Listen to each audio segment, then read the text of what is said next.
लगाण वर्षारे धोईगला अस्थायी रास्ता तेबे गंजाम जिला सारखेमुंडी ब्लॉक मोला भणंजाटू खुलुड़ी नुआगढ़ गाँ को यातायात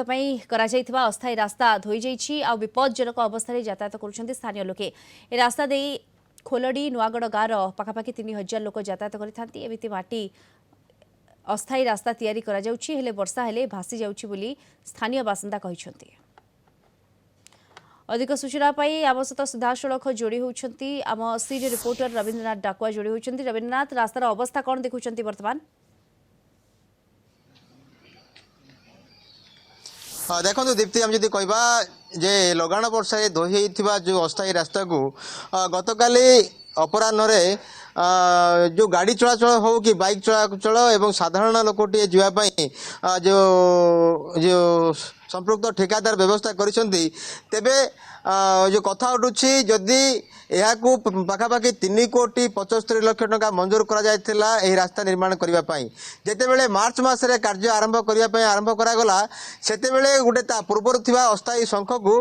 अति तरबरिया भांगी दिया गला जहारी फलरे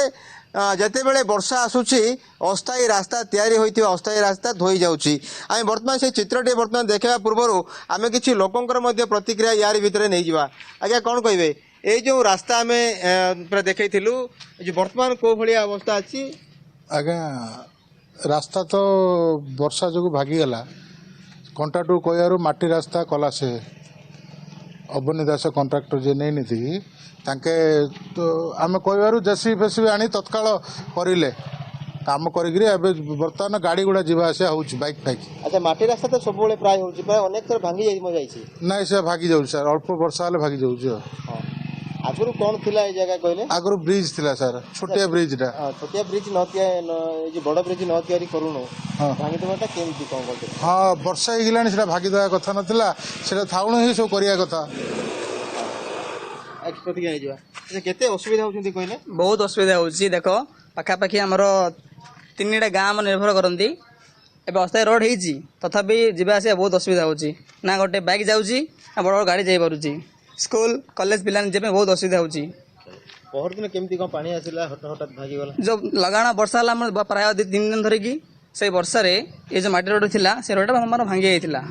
तो पुणी डाका होता आम ठेकादार को सी आसी तत्काल आसिक बनी ये तथापि बहुत आम रास्ता ठीक है।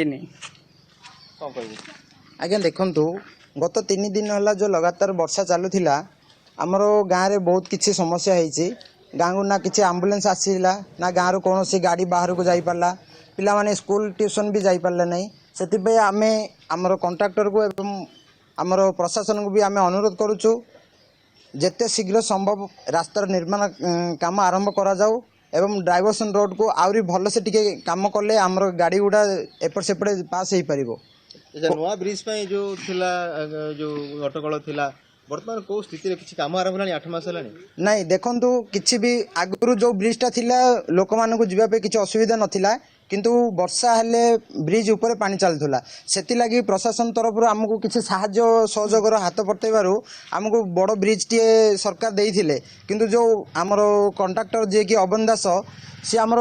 तरबरिया होई कि ब्रिजटा भागी देले डाइवर्सन रोड देइचंती से डाइवर्सन रोड आगुरु भी 2-3 थर एमती भागी थिला एबे गतकाली जेसीबी पठेइथिले अवश्य किंतु एबे भी आमर गाँ को गोटे गाड़ी संपूर्ण भाव जाई पार नै।